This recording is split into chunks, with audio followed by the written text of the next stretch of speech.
Our family migrated here in 1838, which is only 2 years after South Australia was proclaimed as a state in 1836. So it was certainly pioneering days back then. Yeah, we've got some very old vines on the property today. Old estates back to 1875. So traditionally over the last 160 odd years, the grapes have been sold to other wineries in the area, and then it was back in 2002 that we actually started our own Kalleske Wines.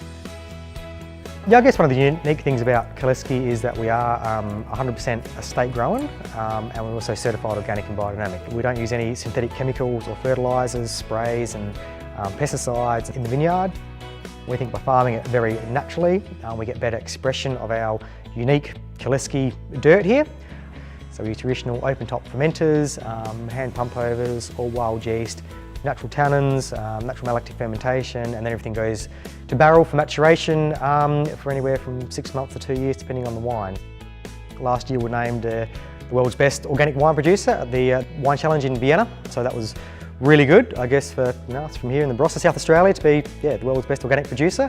And then a couple of years prior to that, at the London International Wine Challenge, we got named the world's best biodynamic producer, as well as Australia's best red wine. So satisfying to know, the hard work that we do here, as well as the generations before us, what they've done on the property here, is taking the Kalleske name out there to the world. Well, 18 months ago, we've opened our cellar door. Used to be the Greenock General Store back in the 1930s, 1940s. So we opened that up in December 2013, and then about 5-6 months after that, Gourmet Traveller Wine Magazine awarded it as best small cellar door for the Barossa Valley. So yeah, that was some really nice recognition.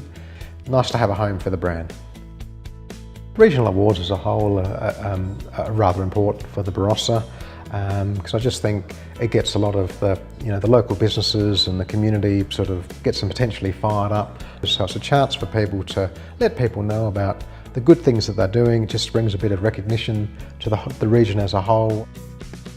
That was a pretty big thing for us to be successful in winning 3 pairs in a row, 2012, 13 and 14. And subsequently, after getting 3, was inducted into the Hall of Fame as well. So yeah, pretty amazing, and we're pretty chuffed with that.